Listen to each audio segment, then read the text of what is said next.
வணக்கம். நீண்ட நாட்களா உங்களுடைய பேங்க் அக்கவுண்ட்ட பயன்படுத்தாமலேயே வச்சிருப்பீங்க. சிலர் அத அப்படியே கண்டுக்காமலும் விட்டுருப்பீங்க. இந்த பேங்க் அக்கவுண்ட் எல்லாமே இன்ஆக்டிவா இருக்கும். பணமும் பார்த்தீங்கன்னா, அப்படியே அந்த அக்கவுண்ட்ல கிடக்கும். மீண்டும் பார்த்தீங்கன்னா, அந்த பணத்த உங்களுடைய அக்கவுண்ட்க்கு அனுப்புறதுக்கு ஆர்பிஐ வந்து புதிய அப்டேட் கொண்டு வந்திருக்காங்க. அது எப்படியெல்லாம் பெறணும்?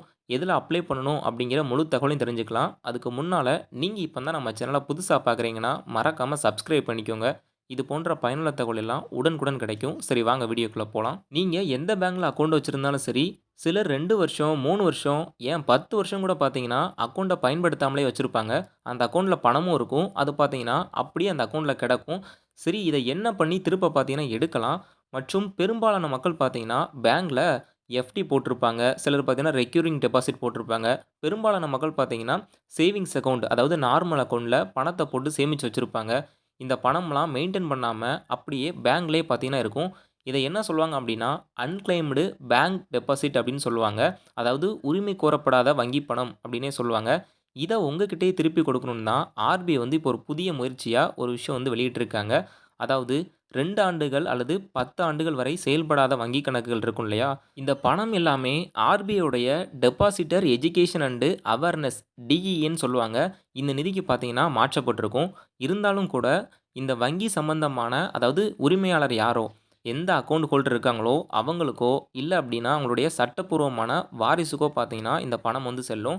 நிச்சயமா பார்த்தீங்கன்னா, இந்த பிரச்சனை உங்களுக்கு இருக்கலாம். இல்லன்னா உங்களுடைய குடும்பத்தில யாருக்காவது இருக்கலாம். தெரிஞ்சவங்களுக்கு இருக்கலாம்.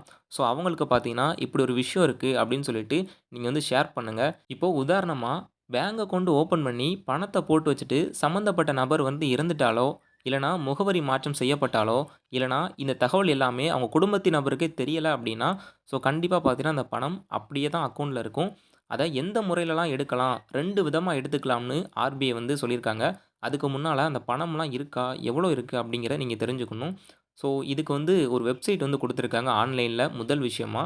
அதாவது https://udgam.rbi.orgn.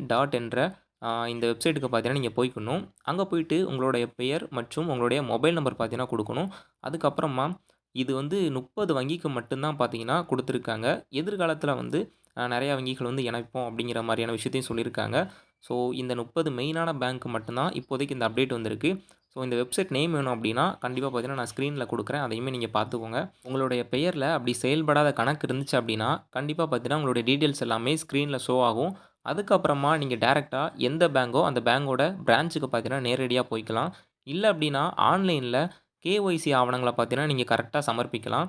என்னென்ன ஆவணம் தேவைப்படும் அப்படின்னா, ஆதார் அட்டை மற்றும் பாஸ்போர்ட், வாக்காளர் அட்டை, ஓட்டுநர் உரிமம் இந்த 4ல நீங்க வந்து குடுத்துக்கலாம்.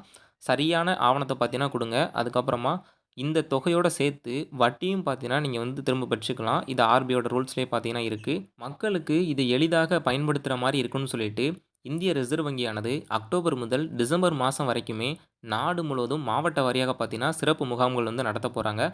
அது மூலியமா பார்த்தீங்கன்னா, உங்களுடைய பணத்த வந்து நீங்க பெற்றுக்கலாம். இது போன்ற தகவல்லாம் தெரிஞ்சுக்கணும்னா, நம்ம சேனல சப்ஸ்கிரைப் பண்ணிக்கோங்க.